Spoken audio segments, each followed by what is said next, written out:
Hello everybody, my name's John Dexter and welcome to my channel. We meet up in these very trying times and I hope you're all staying well and safe. Just a couple of things I wanted to get off my chest, if you like. The first thing is I went out the other day to sort of get some food essentials. I mean, I won't even talk about toilet paper, you can forget that. But I couldn't get any bread, I couldn't get any tuna, the shelves were just empty. And it's a bad situation that we're going through at the moment, which is being made a lot worse by a small minority of people. So I sort of plead with you, please think of your fellow human being. We've all got to sort of get together on this to get through it. So, you know, stop this panic buying and allow everybody to at least get food that they can survive on. The other thing that I wanted to sort of touch on was certain people who are probably going to suffer even worse in this situation are people who suffer from depression. The only thing that sort of keeps them being able to cope with life, if you like, is to get out in the fresh air, go for walks, and sort of interact with people. At the moment this isn't being stopped, obviously, but it's likely that it could be, which I think could be a major concern for people who suffer from depression. To be stuck in the house on sort of lockdown. So I think we need to sort of consider those people as well in these trying times. I mean, you know, when I go out on a photo shoot, I will probably go out and I won't even meet anybody. So there are places you can go that you can go for walks and, you know, be completely on your own. Yeah, it's just something that I wanted to sort of touch on. Anyway, enough of this doom and gloom. What I'm going to be doing today is going through probably about half a dozen images of mine. I won't say the ones that I particularly like, because if I don't like an image I won't keep it anyway. So, but go through half a dozen images. I'm going to show you the raw file and why I probably picked that particular file out of 300-400 shots that I did of that one composition, which I tend to do with ICM. So what sort of drew me to it? I'm not going to run through all the editing process with you, but I will give you a rough rundown of what I did, and I'll show you the final result. So you know, that might be of interest for you. So I think all that's left is we'll get stuck into the first image and see where we go from there. This image is taken in Poole Quay in Dorset. Now they've got this massive anchor which is sitting on the pavement there. And I particularly liked this composition, so I thought I'd give it a go. What I particularly liked about this one image was the sort of streaky effect I'd got on the building. This is sort of created through the intentional camera movement. But I also liked this image. Unfortunately, I'd lost the sort of streaky effect on the building, but I liked the fact that the chap was walking past and the detail in the lamp and also the anchor. Now, I have never, I've got to be honest with you, I'm not brilliant at editing. I've never thought I could get my head round Photoshop or Lightroom, just so sort of complicated and confusing. I've always used Nikon's Capture NX2 editing software, which I absolutely love, and it does everything that I want it to. But that being said, I actually did buy Photoshop Elements to use a plugin for my printing. which I couldn't use in Nikon software. So I thought, well, you know, let's give it a go. Nothing ventured, nothing gained. Let's try doing layers in Photoshop Element and see how we get on. So I layered the two images together using the previous image as my base layer, and then I painted in this is probably all like teaching you how to suck eggs, because I'm sure you lot out there sort of this process is so simple to you, but it was all new to me. But I painted in the chap, also the lamppost, and I painted out the other lamppost, and I brought in a bit more detail in the anchor, which actually ended up giving me this image. Now, I've turned it into black and white because it really, I thought, suited it. And the other thing I did with it, if I can just zoom in, I actually put a lot of grain into the image, which I thought sort of made it look like a sort of crayon drawing, maybe a black and white crayon drawing.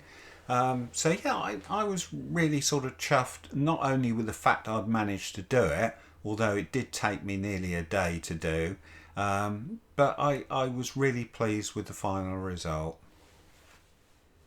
This image is of Hythe, Pier and Ferry in near Southampton. Now, a little bit of history about this pier. It was actually built in it was opened in 1881 at a cost of £7,000, which I'm sure was a lot of money in those days. It's got a train which runs up some tracks on this side, because it is a long pier and it takes you quite a while to walk it, and if it's pouring with rain you get pretty wet. So yeah, this train sort of will run you up and down. I actually found out from my sister that my late father in the war used to use this train and ferry to get over to Southampton. I knew it was there because I'd seen it a few years previously, so I thought I'd pop up and see if I could sort of make an image. I had it in mind that this was the sort of composition I wanted to get right from the very offset. The only thing I didn't particularly like about this one image was the fact that these are a row of tower blocks, and because of the intentional camera movement you get this effect, so I sort of got rid of those. And I didn't particularly like this post in the foreground here, so I got rid of that as well. But the fact that the ferry was there, I thought added more interest to the image. So after playing with it, I actually ended up with this. As you can see, I've got rid of the tower blocks. I've made the water in the sky much lighter, and I've sort of turned this into a sort of reddy orange, which I thought suited the image. And I like the fact that the posts were just slightly offline, so you can see more than just the one post. So yeah, that's one. And I must say, it took me a couple of days. I went back there because I wasn't really happy with the first batch of images I got, so I went back the following day and took another load. But yeah, quite chuffed with that one. This was taken at Barton-on-Sea, and I'd been down there many times before, but on the Overcliff they've got this little hut, and it sort of jumped out at me that it could make for a good image, but in itself it was nothing. So I really wanted someone walking past to sort of make the image, but they had to sort of be dressed in red, which would sort of pop more. Oh, by the way, that's the Isle of Wight there in the distance. Now I've got to be honest, if I sort of visualize an image, I have to keep trying to get it before I'm sort of content.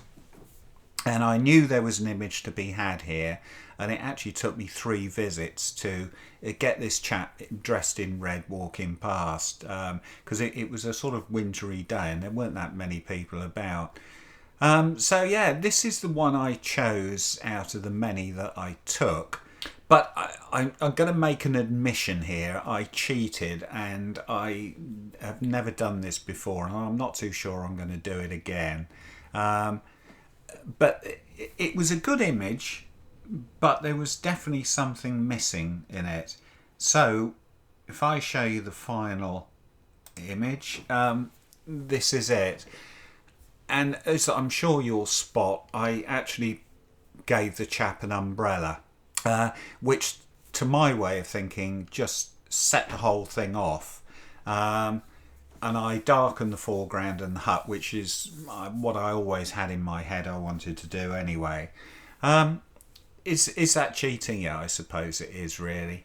But, you know, my sort of photography is abstract art, if you like. So if that's what you've got to do to get a really good image at the end of it, well, you know, so be it. I don't know. I'd love to know your comments on it, your opinions on it. But at the end of the day, I ended up with the image I wanted, and I was really, really pleased with it. Let me know what you think. Next up is this image. It was taken in Sandbanks. Now, what I loved about this image, and what I wanted to capture right from the very offset, they have these lovely old-fashioned street lights along the promenade, and I wanted someone standing by it or walking past it, and I actually there were 2 that I kept on from this day. This is actually my favourite. It just sort of reminded me of this girl sort of looking out to sea in deep thought. You know, it just sort of spoke to me. I didn't actually do a lot to it, or I didn't have to. If I show you the final image, I just straightened it up a bit, and I made the light a bit brighter, as if it was actually on, although the sun was actually shining through it, which sort of made it look as if it was on. I really, really like this image, but I did do another one, let me show you, which was this, with the girl walking past. I did this in black and white, and then just sort of painted in the colour of the light. Don't know, I like this one as well, but I think I do definitely prefer the previous one. Don't know what you think. Let me know your thoughts. But yeah, that was a good day's shoot. This one is of Solsbury Cathedral. Now, I actually went up there one day and I took quite a few images of this, a couple of which I sort of kept, but I was talking to a chap who was emptying the bins up there, and he was saying that where I was taking, or a little bit further along where I was taking the photographs, was a composition that Constable had painted back in the day. So I actually went back there another day to sort of get that composition, and I actually took probably 200 or 300 shots of this, none of which I was really impressed with, and then all of a sudden near the end this one popped up, which really sort of jumped out at me. This is the original.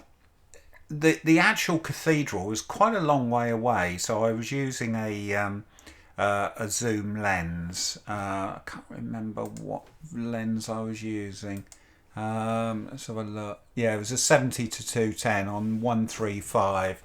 So I was sort of drawing the cathedral in, but I was standing on a bridge where a river runs just by it, and I managed to sort of pull the water into the foreground, which you can see. And after a little bit of tweaking, I actually ended up with this, which I was really, really chuffed with. You know, I love the sort of the slight blue in the water, and I love that you could see the ripples in the water, and yeah, it just somehow seemed to work, or it did for me. I did actually look up Constable's paintings, and sure enough, he did quite a few of that composition, overlooking the marshland, and the marshland sort of up here in between the cathedral and the river. So yeah, that was you know, again, I was really pleased with the final image of that one. But I will show you the other two that I kept from the first time I went up there. I'm not really as sort of keen on those, but again, you know, you may prefer them, so I'll just find those. That's one of them. The other one is that one. I think I probably prefer that one over the previous one, but I definitely the first one of Constable's composition is definitely my favourite on that one. This was taken on a very, very misty day on the Purbeck Hills. In fact, I don't think I've been over the Purbecks many times, but I don't think I've ever seen it as misty as it was this day. And I'd taken a few images of some trees in the mist, which was probably not sort of my style of photography. It wasn't really very abstract, although I did keep them. But this one I took, I loved the way the road sort of disappeared into the mist, and I just tweaked, I didn't do a lot to it, I just tweaked the colours a little bit, which gave me that. And I just seem to think that sort of worked. So yeah, I was very happy with that. I also did a black and white version, which I'll show you, which is that, which again seemed to work. Not too sure which I prefer. The coloured one is quite nice, but I also think the black and white one is. But yeah, as I say, that was a very, very misty day on the Purbeck Hills. This one was taken at Christchurch Harbor. Now, I've taken quite a lot of images of the river, the boats on the river down there in the past. I got some really nice images. In fact, I was lucky enough to get awarded a gold certificate for one of them from the National Photographic Society. But this was in the sort of winter months, and there weren't as many boats moored up on the river. But I went down there and it was actually sunset. I thought I don't normally sort of do sunrises and sunsets. I certainly don't do sunrises, getting up too blooming early. But it was quite a nice sunset this day, and I took quite a few shots of these moored boats, and this one sort of jumped out at me. I know it's very, very abstract, but believe it, let me just show you the final product. I just did a little crop and sort of just brought the colours up a little bit. This camera movement was literally from down to up, quite sort of severe movements. Yeah, I wasn't actually too sure about it, but believe it or not, I put it on Instagram, as I do quite a lot of my images, and my link is below if you want to have a look at them. And it got, I don't know, it got nearly 200 likes, which was a record for me for any image I've put on. So obviously there were a fair few people out there that particularly liked this image. Yeah, so I'll end this video here before you all get too bored. Yeah, thanks very much for watching. I hope you've enjoyed seeing some of these images, and I've certainly enjoyed sharing them with you. So if you have, please consider subscribing to my channel, as I would much appreciate it. Hit that notification bell to see future videos. And links to my website and Instagram are below if you want to browse through my portfolio. So yeah, all I think is left to be said is thanks very much for watching. Stay well in these hard times. We will get through it. So this is John Dexter saying bye for now.